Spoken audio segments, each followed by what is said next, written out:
good day. Depends on where you are. So we are very happy to start the 6th semester on the Beam Energy Scan seminar. Today, our speaker is Dr. Bedanga Mohanty from National Institute of Science, Education and Research, Bhubaneswar, India. I will first state his experience of what he has done to the field. So he received his PhD degree in 2002 from the Institute of Physics, Bhubaneswar.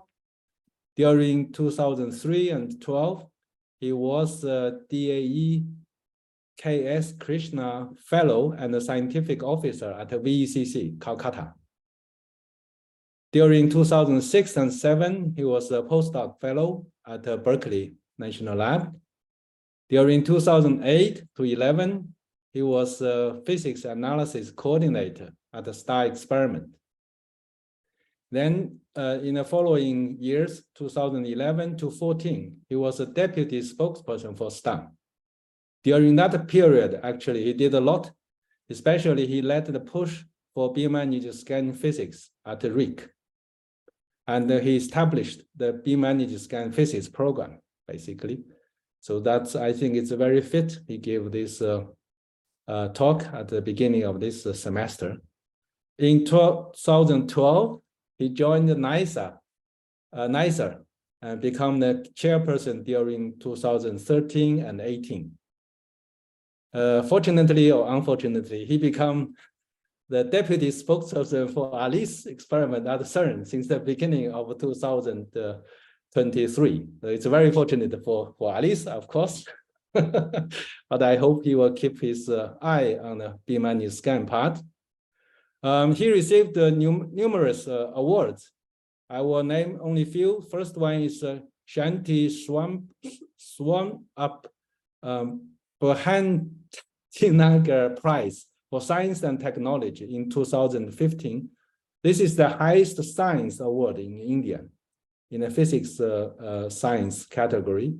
In 2017, he was elected as a fellow of the Indian National Science Academy, New Delhi, India, and the Academy of Sciences in Bangalore and the National Academy of Sciences, India. In 2020, he was elected as an APS fellow. And finally, in 2021, he received the award of Infosys Prize in Physics Science. If you know, that's a very good prize to get. So, so he's not only famous, he's also rich, I guess. So today, Bedanga will discuss an overview of beam energy scan physics and experimental status. So welcome everyone, and Bedanga, please, the stage is yours. Please take it away, and yeah.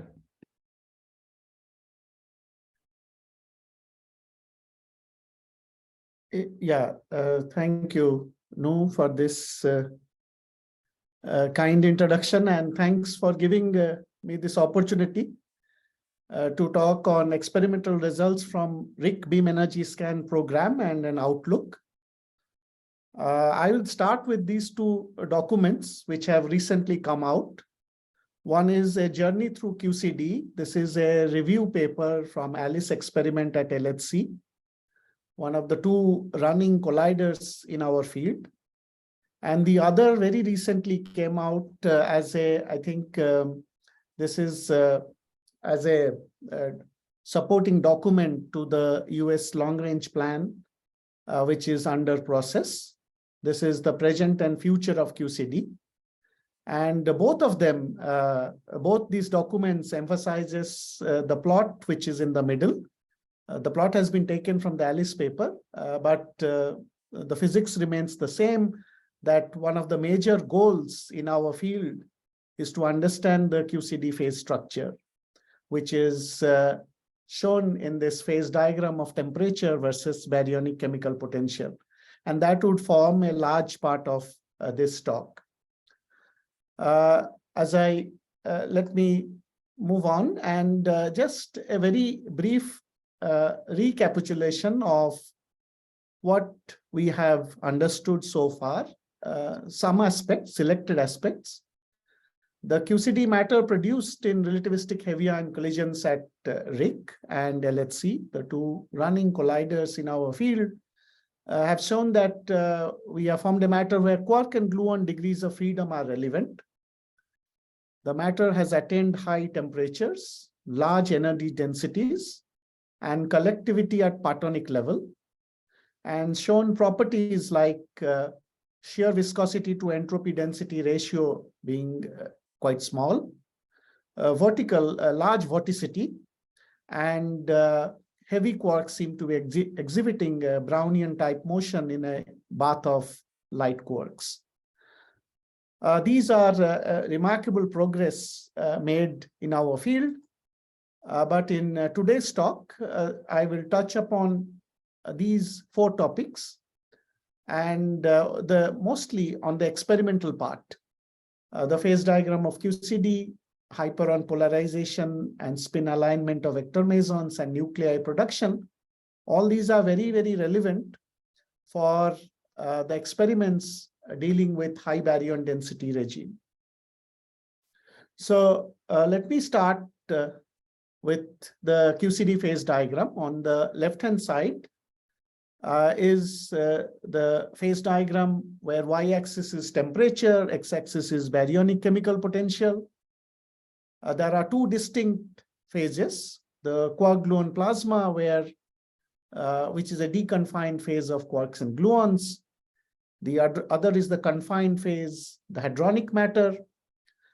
We know from lattice QCD calculations that the transition temperature at 0 baryonic chemical potential is around 155 MeV, and it's a crossover.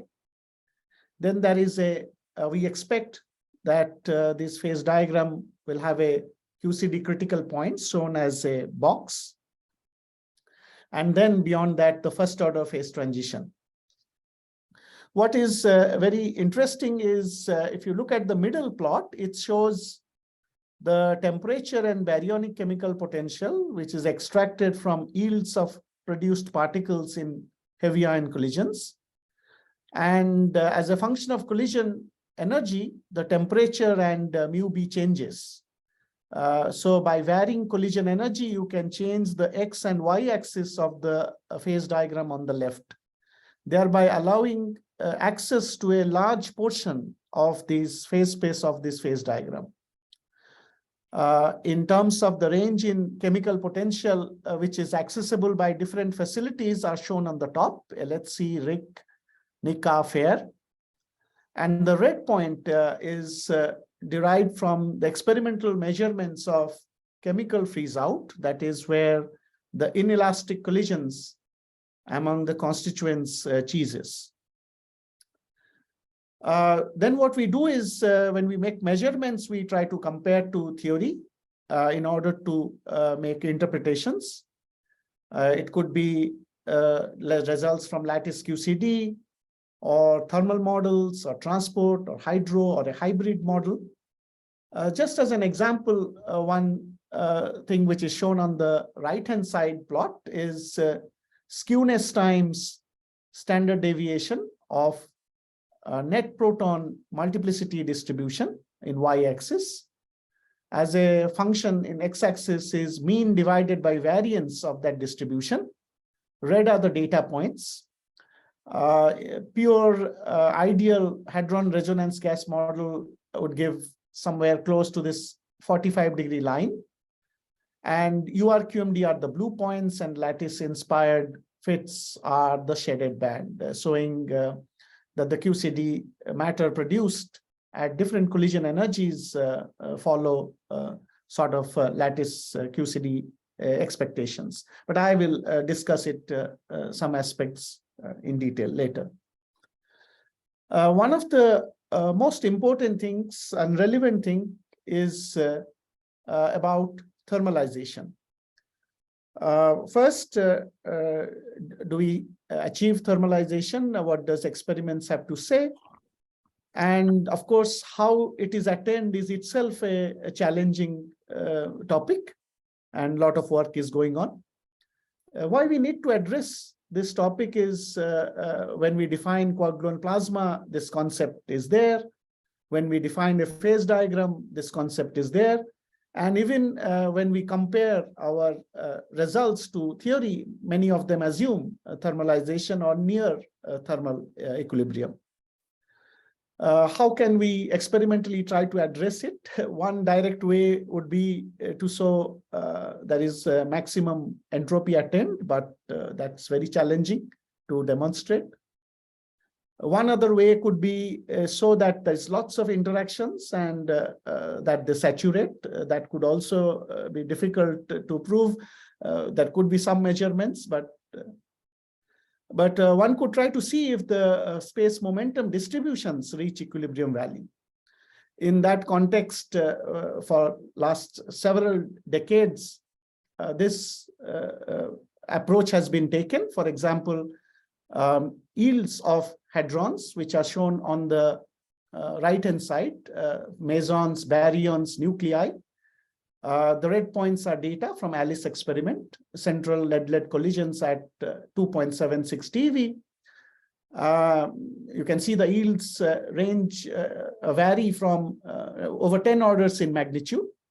And the horizontal lines are thermal model calculations of different variants, and they do a good job within 2 sigma. And they are successfully explained by thermal models. But these are sort of like mean values.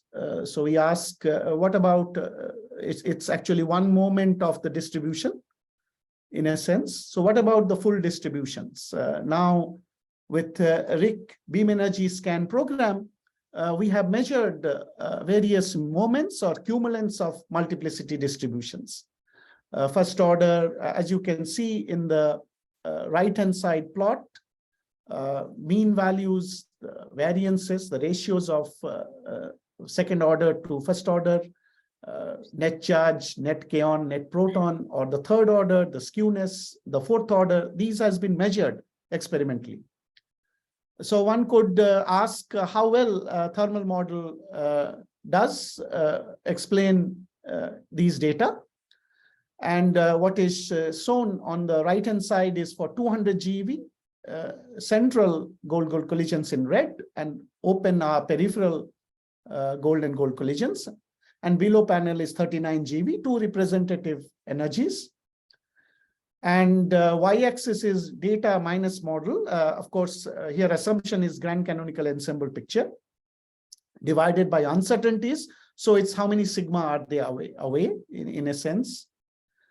So one can see that the 200 GeV, 39 GeV, there is a very good agreement. So up to fourth order of the distributions, thermal model is able to explain. But for peripheral collision, you see there is a factor 0.1 multiplied, so there are deviations.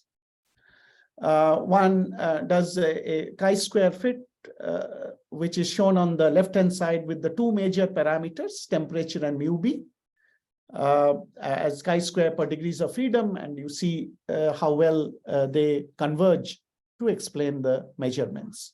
Bedanga, there is a question from Uli. Yeah. He asked the definition of a CIK.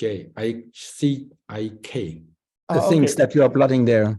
Yeah. So says, for example, C2NQ is just net charge variance, and C11NPNK is proton kaon second order correlations, and C3NK is the skewness of net kaons.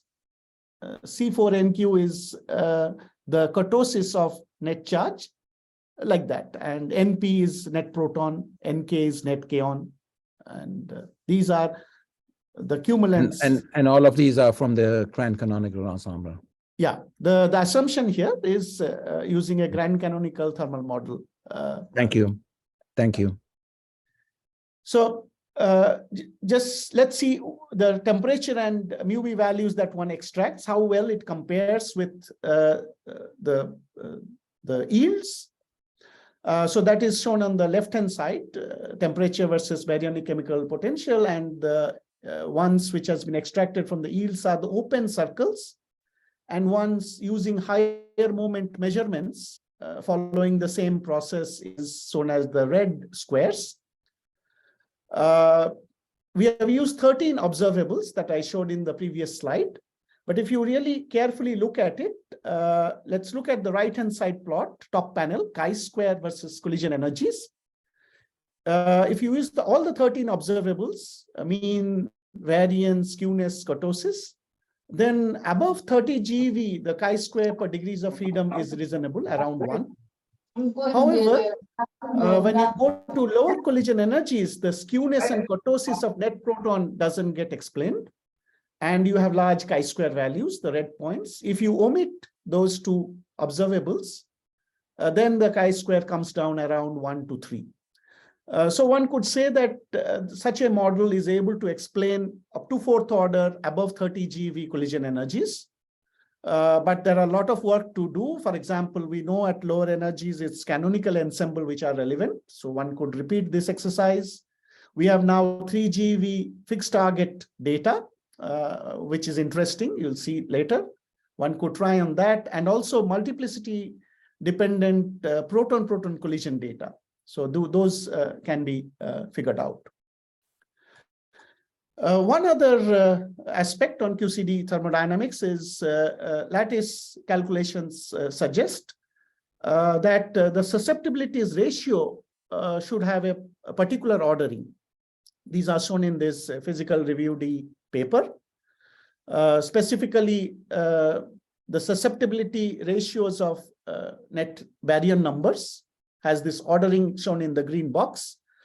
Since the susceptibility ratios are related to cumulant ratios, then they exactly transfer to similar ordering.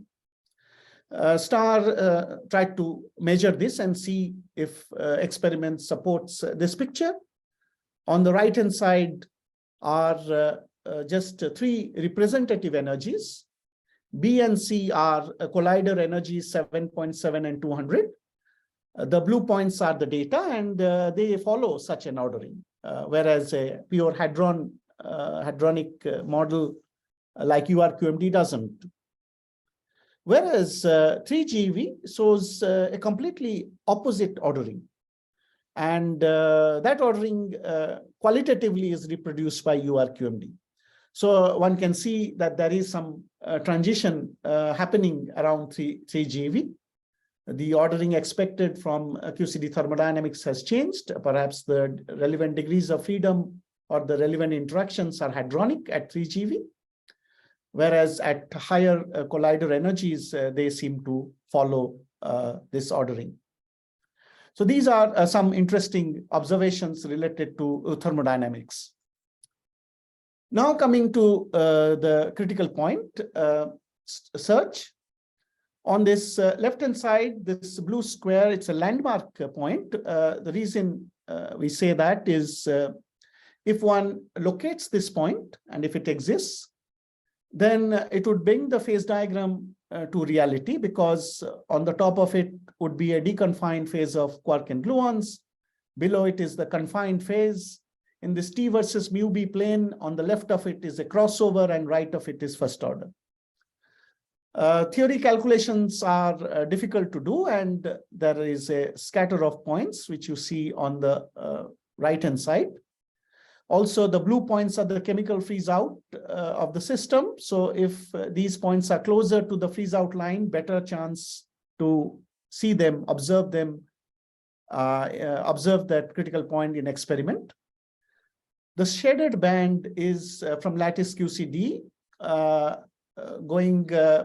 using different techniques to go to higher mu B. It's difficult to go higher because of sign problem. So from all these theory calculations, it seems that if a QCD critical point exists, it has to be at least above mu B 200 MeV. Let's see what the experimental measurements show. One particular calculation suggests that a expected signature would be measuring kurtosis times variance of net proton distributions as a function of collision energy. Depending on which direction one comes from, it could have this non-monotonic pattern. If you go from higher energies, it follows statistical expectations and then goes down below the baseline and then goes up and comes back to the statistical baseline. What does the measurement show is in the middle one. The red points are central gold collision data of net proton kurtosis times variance, the fourth order and second order moments. One sees if you come from 200 GeV, it's close to the statistical baseline, which is 1 in this case, and goes down. And the trend is it goes up with large uncertainties in lower energies, and then at 3 GeV data, it comes down. So whereas URQMD or a hadron resonance gas model follows a smooth decreasing pattern. So these are interesting trends. If one tries to quantify if there is a non-monotonic variation with collision energies, which is shown on the right-hand side, then one could show by a statistical analysis that it's at a level of 3 sigma. However, that could be criticisms that you are using the scalum baseline, but there could be others. So on the plot on the right is data minus different kind of references. It could be scalum, it could be URQMD, it could be different variants of hadron resonance gas calculations as a function of collision energy. And you can see that all of them shows a similar trend. And there are deviations in this mid-collision energies. So these are interesting measurements, but the error bars are large. And that is why RHIC just completed the beam energy scan phase 2. If one looks at the left-hand side, it tells us how much gain we had on event statistics in phase 2 relative, which is shown as red vertical bars, compared to phase 1, which is shown in gray color horizontal bands. The analysis of data is in full swing, and we expect to reduce the error bars. If you look at the middle plot, the green shaded band is the projected uncertainties with the statistics with which we have collected the data. Not only we will shrink the error bars, and that will tell us whether this non-monotonic variation remains or there is some other trend. Will be clear maybe towards the later part of this year. But there are two advantages in addition to statistics with this data. One is the acceptance in rapidity has increased. That allows us to have a better resolution in centrality definitions, as well as do differential measurements as a function of rapidity. So those are also additional advantages due to different kind of upgrades to the detectors, which will lead to a more conclusive findings of this kind of measurements in phase 2. Of course, going forward, we have fixed target experiments. The advantage is seen from the left-hand side plot in terms of the interaction rates. So we can collect very high statistics, which is needed in the statistics-hungry analysis at CBM and definitely at CBM at FAIR, NICA also. The typical experimental setup at CBM is shown in the middle one. But there is one challenge one has to face at this fixed target experiments, in addition to looking at the acceptance issues in momentum versus rapidity. One has to also deal with volume fluctuations, which becomes prominent at lower energies. The way we extract the collision centrality is using multiplicity. And if you look at the right lower plot, the multiplicity versus centrality, which is reflected by number of participants, is very broad. These are simulations from URQMD. Assuming that is something similar to what we will measure in data, the the upper plot on the right-hand side is C4 by C2. One would measure the black points. But one has to take care of volume fluctuation, and it's quite substantial. If you try to correct it with the current approaches in the literature, they don't converge. However, there are new methods, and these has to be addressed, and important challenges at the lower energy fixed target experiment. I just draw your attention to this ePrint paper, which supports participation of colleagues from US in CBM program and discusses such physics. So that is on QCD critical point. Now let me move to crossover. Lattice QCD at 0 μb calculations have fairly settled this issue, that it's a crossover at 0 μb by computing susceptibilities shown on the left-hand side plot in y-axis as a function of a quantity which increases with increasing value refers to increasing temperature. There are 3 different kind of data in each of the plots corresponding to different volume size, and they all lie on top of each other. The peak width or the height doesn't change with the system volume, and that is a signature that it's a crossover, not a true phase transition. Indirectly, using such lattice equation of state, one is able to explain bulk measurements like spectra or V2. But what we ask is there some way we can get a direct evidence of crossover from experimental measurements? Theory, as you see on the right-hand side, the middle and the bottom plots are lattice QCD calculations, which tells that if the system freezes out close to the transition temperature, which is happening at high collision energies, the chi6 by chi2 should be negative. It is also supported by QCD-based model calculation on the top plot. And that is the experimental signature which STAR at RHIC Beam Energy Scan program tried to look for. So here are the results. On the left-hand side is C6 by C2. We are interested in the sign as a function of collision energy. One sees that for peripheral collision given by diamond magenta or a hadronic model calculation, they are 0 or positive. Whereas data for a large region is negative and progressively looks going negative in the collider energies. Of course, one has to really take these large uncertainties at lower energy properly. It's less than 2 sigma deviations. But what very interestingly one sees is 3 GeV seems to sit positive. So there is some change happening when we go to the lowest energy in the fixed target mode at 3 GeV. But all these are at a level of 2 sigma. If we focus on top energy, which is shown on the right-hand side, and make use of all available data in gold-gold collisions, isobar collisions, and PP collisions, one sees progressively with increasing charge particle multiplicity, it tends to go towards negative. Again, at the central most highest multiplicities, the error bars are large, but PP certainly looks positive.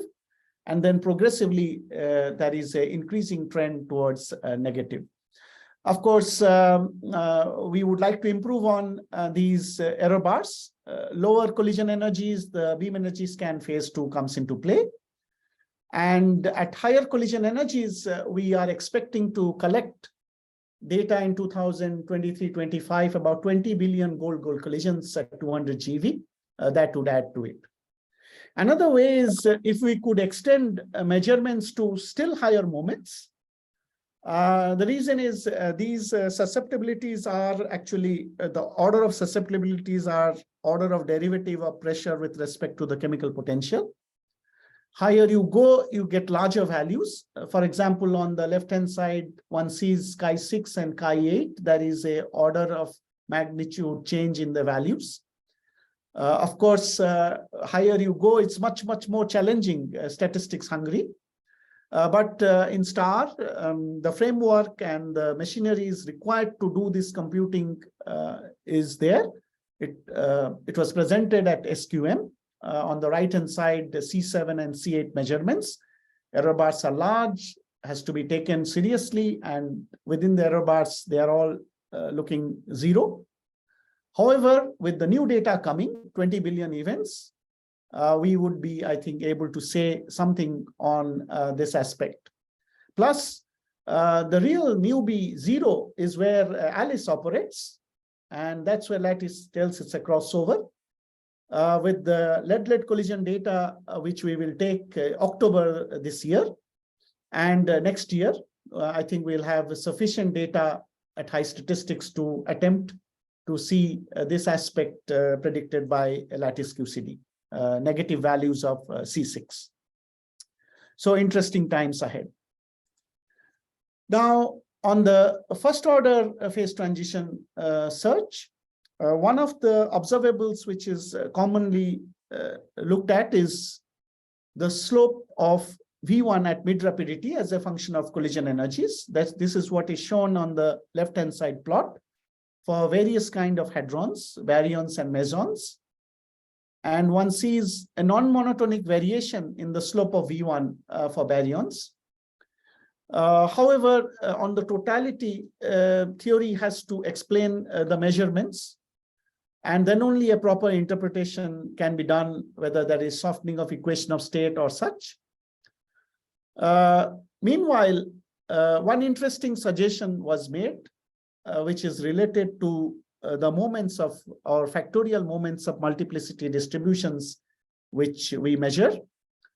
If it's a first order phase transition, there would be contributions from both the phases, and hence the multiplicity distributions would be bimodal.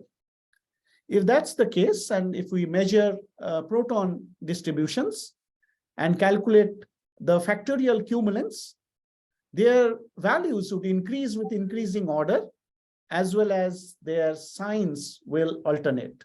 So that's the proposal which was given in this PRC. And STAR experiment in phase 1 of beam energy scan tried to look at it. What you see in these panels A, B, C are factorial moments of proton multiplicity distributions, 4th order, 5th order, 6th order. The magenta point are peripheral collisions. The square black are 0 to 40% to increase statistics, central collisions, and expectations from URQMD models and a 2-component model, bimodal distributions are also shown. If one looks at it carefully, one finds that above 11.5 GeV, we do not, although the values increase, of course, as you go to higher orders, but this alternating change of sign is not observed above 11.5 GeV. There are some indications possibly at lower collision energies, but the errors are very large.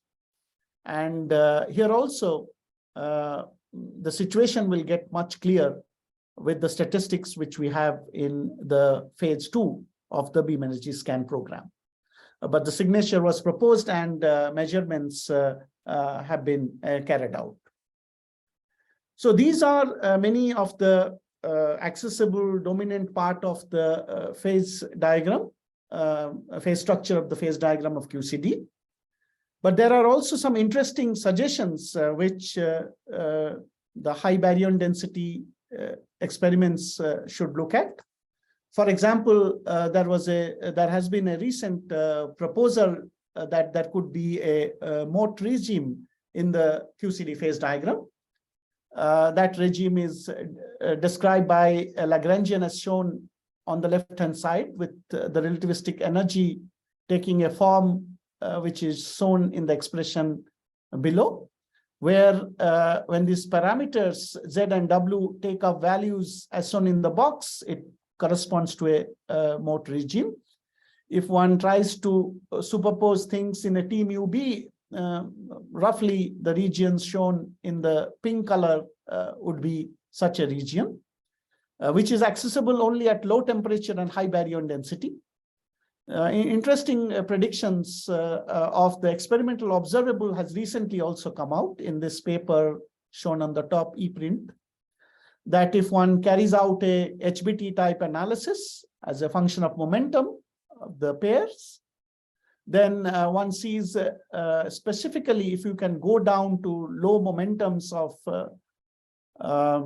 50 to 100 MeV, one should be able to look for such regime, or either put limits or look for such regimes. So this is one aspect one could look for in future.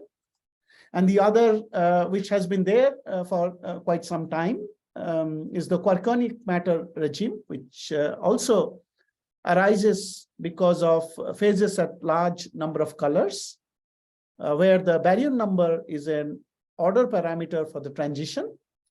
From the experimental aspect, the region in the phase diagram is indicated by this purple color band. One possible experimental observable would be to look for baryon-baryon correlations to see if there is nucleation of baryon-rich bubbles. Looking at the magnitude and the width of these correlation functions can throw some light on this aspect. So these are some other interesting features one could search for. So on the QCD phase structure side, we could say that programs to carry out a very, very systematic study of the phase structure of QCD phase diagram is underway. The higher moments have added much value to this study, and by those measurements, one sees that predictions of QCD thermodynamics is generally followed except at 3 GeV. Using these measurements, one gets evidences at 3 sigma level of non-monotonic variation of fourth order correlations as a function of collision energy, something relevant to the critical point search. For the evidences for crossover, C6 values being negative, one sees at a 2 sigma level effect at collider energies, but at 3 GeV it's positive. 3 GeV results indicate there is some change in equation of state as you dial down the collision energies. All these interesting trends needs to be brought to firmer conclusions by running the program at high baryon density, continuing to run, and of course looking for the interesting theory prediction of new regimes in the phase structure. And future programs are all lined up to do this. Now let me move to a topic to the measurements which are affected by some initial conditions which we encounter in heavy ion collisions. Specifically, the two which is shown here is on the left-hand side is the typical magnetic field which is reached initially in heavy ion collisions, non-central collisions. Although this is a transient effect as it dies down with time, and depending on the conductivity of the medium, how much the matter retains the field effects is decided by that. On the right-hand side is the large angular momentum the system has. It has an impact parameter dependence. Both this magnetic field and angular momentum at global level are perpendicular to the reaction plane. It's a plane which is subtended by the impact parameter and the beam direction. Consequences of these effects could be a polarization of hyperons, and those has been measured. Specifically, lambda hyperon polarization has been measured. If one measures the angular distribution of the decay protons with respect to this quantization axis, which is perpendicular to the reaction plane, one can extract the polarization, and there are sophisticated techniques to get a handle on this.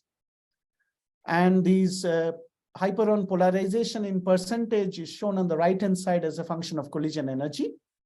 It decreases with increase in collision energies for the lambda and lambda bar.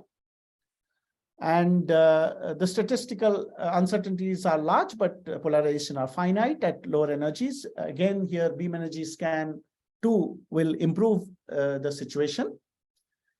We have also added for this global hyperon polarization, the 3 GeV measurements. One interesting aspect is if we can make precise measurement of this for the lambdas and anti-lambdas, within some model assumptions, one can extract the typical order of estimate of magnetic field. This was attempted using the available data by Alice in its review paper and shown on the right-hand side. What are typical limits or estimates of magnetic field in Tesla or M pi square, which is shown in this plot. But of course, one needs to really improve the precision of the measurements to get some idea about it. Now, on the spin alignment of vector mesons, these are spin 1 particles. Now, the experimental way to get handle on spin alignment is to measure the angular distribution of decay product of these vector mesons with respect to quantization axis, which can be perpendicular to the reaction plane. This actually comes from quantum mechanics, as is shown in the equations on the right-hand side. The angular distributions can be expressed in terms of helicities, the 3×3 spin density matrix, and the decay amplitude. One could then write in terms of spherical harmonics, YLM theta phi. Then one integrates over the azimuthal angle, then one gets d and d cos theta as shown in the third box from the top in the right-hand side. They are expressed in terms of these matrix elements, the diagonal elements, matrix elements. And if one takes the trace of this spin density matrix to be 1, then one can express it in terms of rho 0, 0. This is the 0, 0 component of the spin density matrix. Physically, what it means is it's a spin 1 particle, so it could take spin states -1, 0, and 1. And all of them have equal probability, 1/3 each. So if we put in this last expression on the right-hand side, rho 0, 0 as 1/3, the angular distribution is flat, constant.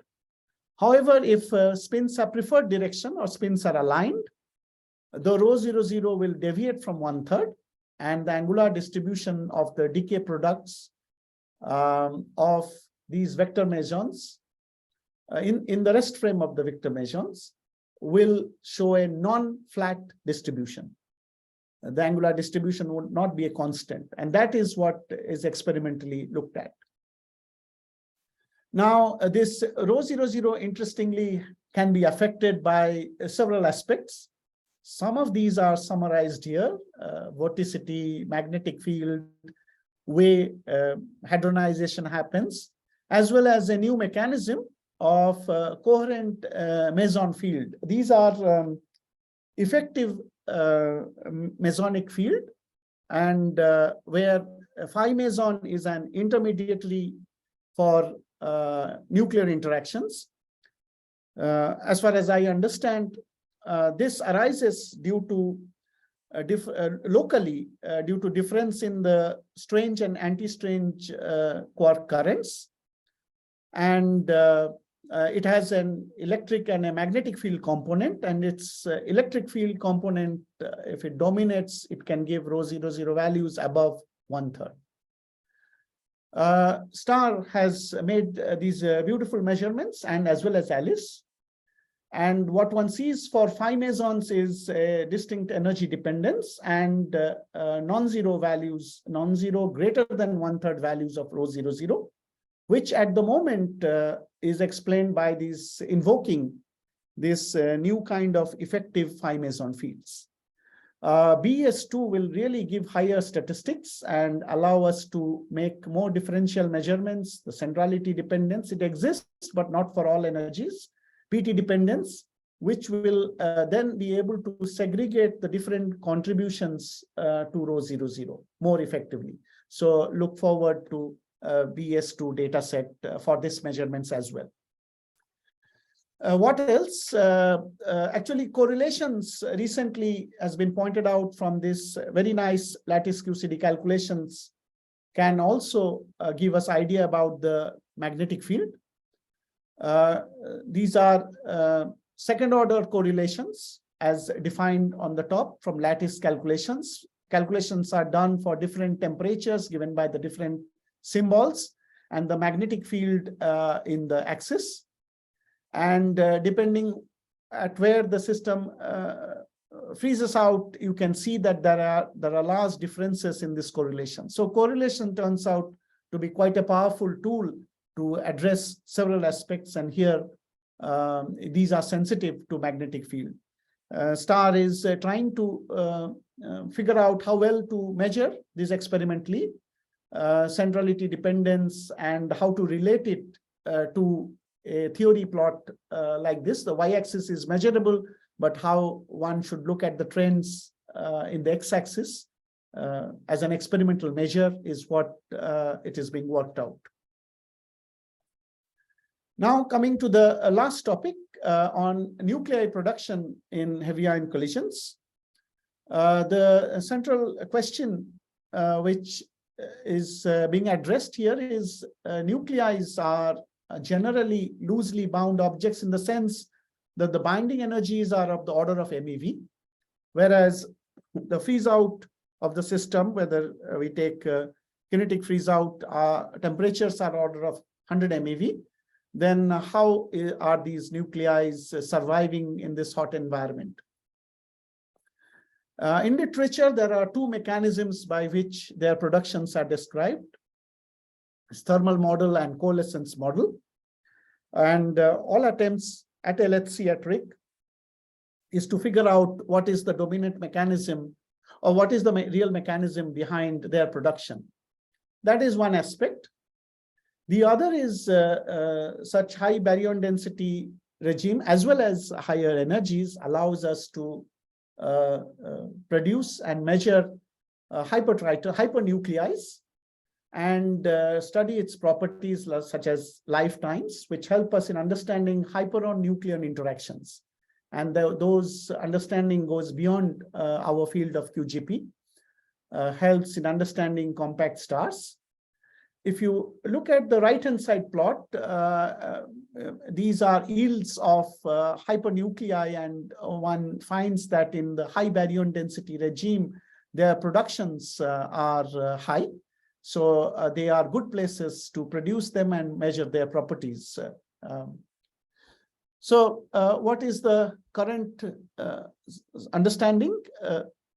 On the left-hand side is typical anti-nuclei to nuclei ratios, and the data points are shown as red star as a function of collision energy, and the line is a thermal model. It explains well the measurements.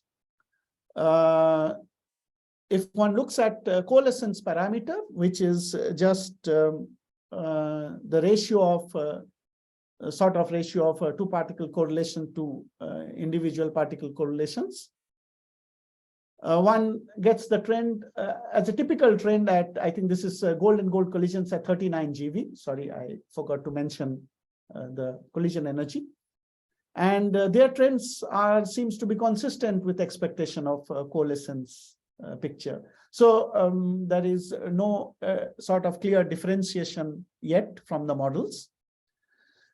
If one measures the collectivity and tries to look at mass number scaling, as is done on the left-hand side plot, as a function of collision energy in phase 1 of Beam Energy Scan program, for deuteron, helium, triton, one finds that for PT over A below 1.5, there seems to be this A scaling working. In contrast, if you look at the right-hand side plot, at 3 GeV, they do not scale. So again, indications some change is happening at fixed target 3 GeV gold-gold collisions. BES-II will have higher statistics, so we'll have more precise and better measurements for the flow, which you see on the left-hand side. There was also attempt in STAR, and I think the work will come out very soon, using fluctuations to see if we can discriminate between thermal model and coalescence model. What is shown in this plot, x-axis is collision energy. The panel 1 is kurtosis times variance of deuteron number distribution. Red points are central collisions, and the triangles are peripheral collisions. The second panel is skewness times standard deviation. And the third panel is variance by mean. And fourth is a Pearson correlation coefficient. Now, what one finds is peripheral collisions have a flat dependence on collision energies and close to the statistical baseline. The Grant canonical ensemble hadron resonance gas model calculations are around unity or 0 for a Pearson coefficient. And clearly you can see within the thermal model expectation at lower collision energy, they are not supported. But a canonical ensemble thermal model calculation shown by the long dash cyan color lines seems to do reasonably well. There are different variants of coalescence model. One using simple correlated proton-neutron production or independent proton-neutron production, and putting in correlations in URQMD. It seems that a coalescence model also seems to explain the data well. So this discrimination is not yet fully achieved. On the hypernuclei lifetime, STAR and ALICE both have made very interesting measurements. Some of these are shown here. And here also, the results are compared to thermal versus coalescence. There is no such very clear distinction. Let me focus on the lifetime because they are relevant, gives us a physics understanding of interaction among hyperons and nucleons. So here is a summary of the results. There is some difference between RHIC and LHC, but the uncertainties are also large at RHIC. If we go by the ALICE measurements, which has smaller uncertainties, it seems you can see this solid line. That's the line which corresponds to lambda. The solid black line corresponds to lambda lifetime PDG value. It's closer to that, telling that the separation energy of lambda from in a hypernuclei from the proton-neutron core is small. And if one does some simple quantum mechanical model calculations, one could also get an RMS radii, which turns out to be large. And that is the conclusion, but there are, of course, some differences between RHIC and LHC results. But future data, future high statistics data will make the picture clearer. So on the last two topics, experimental measurements of polarization of hyperons and spin alignment of vector mesons have really spurred a lot of theoretical activities on development of relativistic spin magnetohydrodynamics. Finite global polarization of hyperons have been observed. It goes down as we goes up as we go down in collision energies. Finite spin alignment of vector mesons has been observed. Interesting theory explanation for the measurements has been proposed as a new kind of effective mesonic field. Understanding the nuclei production mechanism, I think in all fairness, is still maybe under debate, and several experimental measurements exist. Higher statistics data will settle the picture perhaps in future. Hypernuclei lifetime measurements are very interesting, and LHC, both at LHC because of high energy and at high baryon density where the productions are large, are going to play important role to tell us about hyperon-nuclear interactions. And in that context, they are all complementary. I will end by showing this very interesting measurements which came out from the fixed target versus collider energy at star. One found that the NCQ type of scaling doesn't hold at 3 GeV, like the way it holds at RHIC top energies. The C6 by C2 seems to have a different trend at fixed target 3 GeV, which is shown on the top right-hand side plot compared to higher collider energies. And all these suggest maybe we are seeing, as we dial down the collision energy, that the relevant degrees of freedom from quark and gluons at higher collision energies to more relevant being hadronic degrees of freedom is what we are seeing.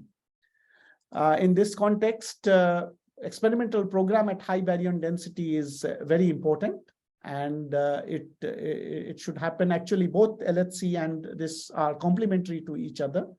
They add to the understanding of physics of heavy ion collisions. In fact, in one of the work, we said it is like we say it's a little bang at top energies. Maybe it's a femtonova at lower collision energies. There is a lot of interesting measurements which can be carried out related to critical point search, collectivity, testing thermal models of different kind, hypernuclei, equation of state, polarization. All these are possible with the state-of-the-art detector technology that we now have compared to several years back. And we can make some meaningful contributions to the physics of heavy ion collisions. With this, I would like to thank all my collaborators and colleagues. And thank you again for giving this opportunity to talk here. Thank you. Thank you, Bedanga, for this comprehensive review. Now we come to the question and comments part. So please raise your hand or just, yeah, Jorgen, please go ahead. So Bedanga, so I'm the first, so I should also say that was really a rather comprehensive and dense collection of results. Thank you very much for that. If you go to slide 29,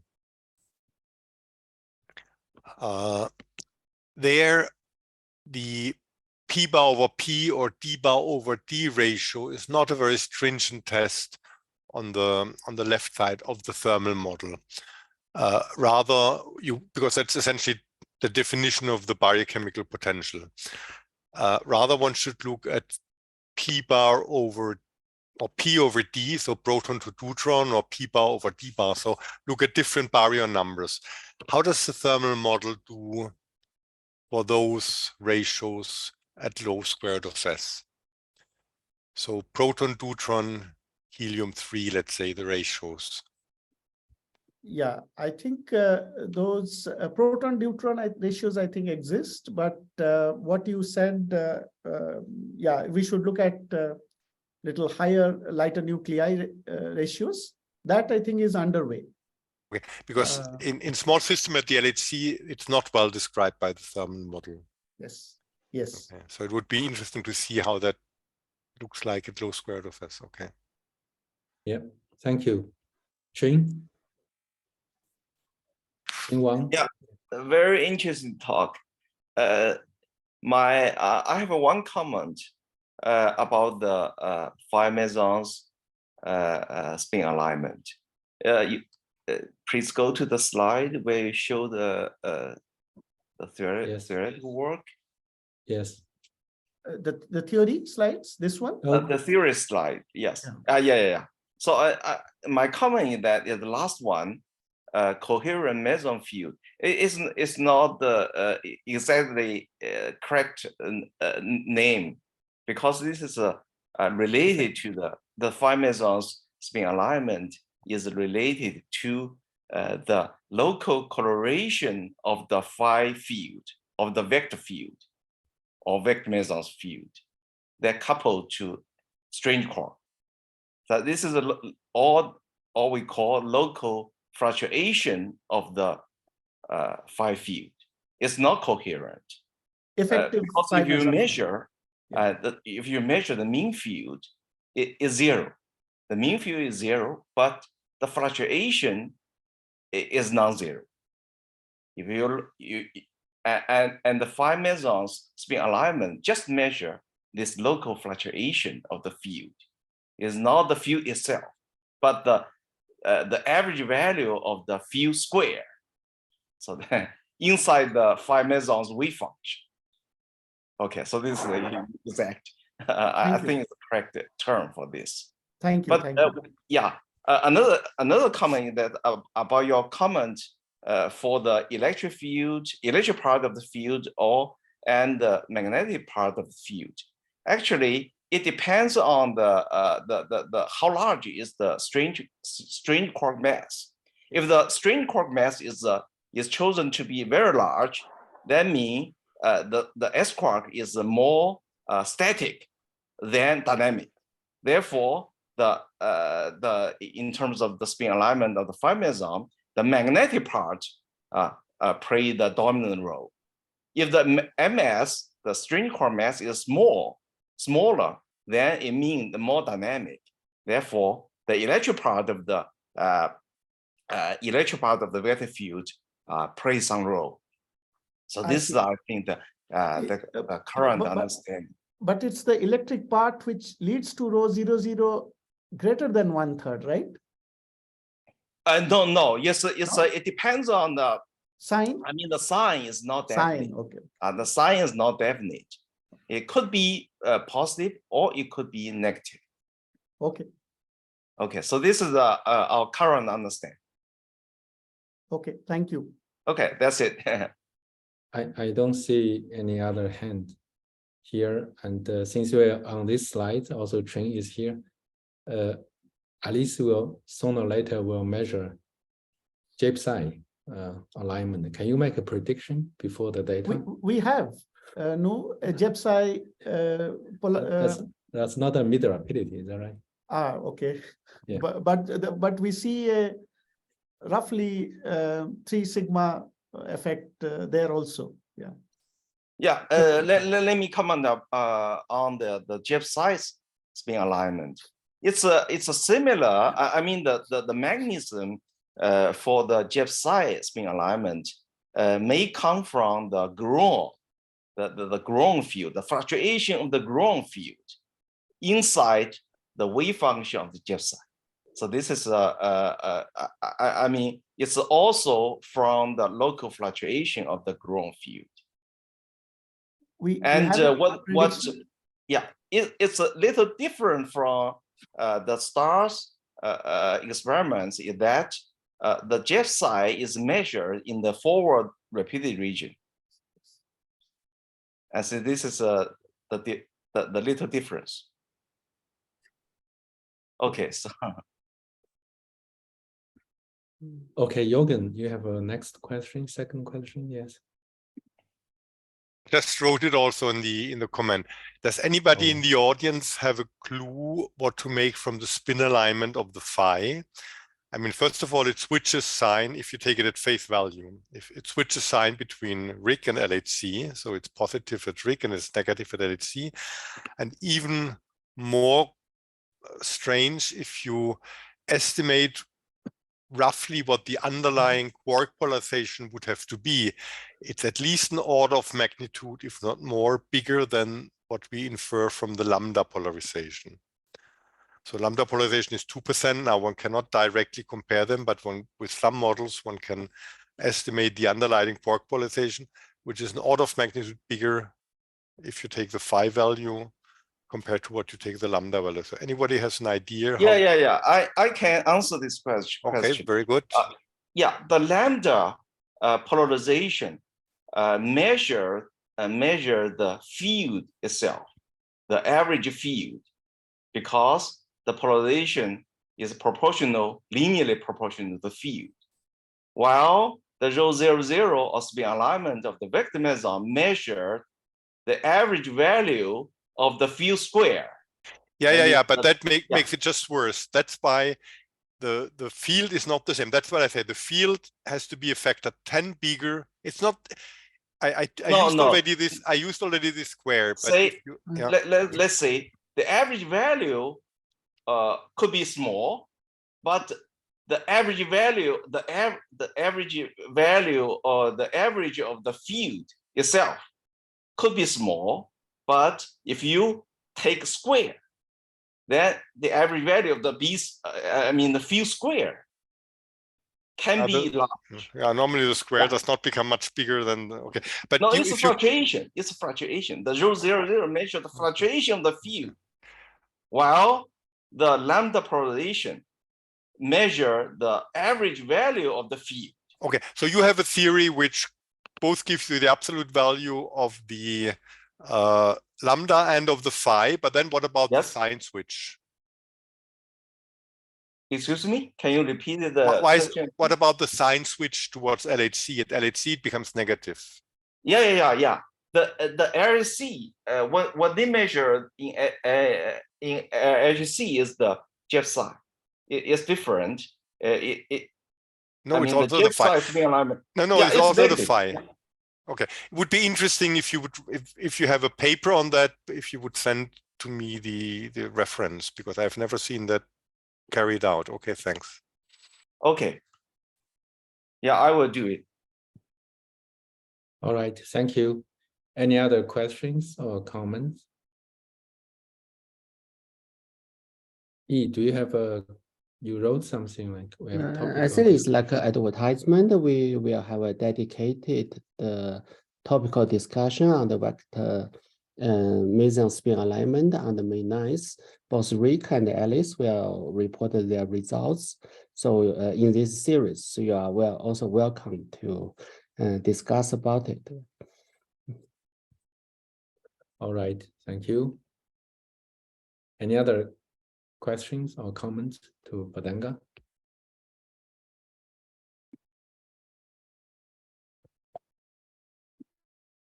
All right, I don't see any Bedanga, so thank you once again for this nice review. And that's it for today. I think thank you all for coming, and we will see you next Tuesday. Thank you. Goodbye. Thank you. Okay. Thank you. Bedanga, we had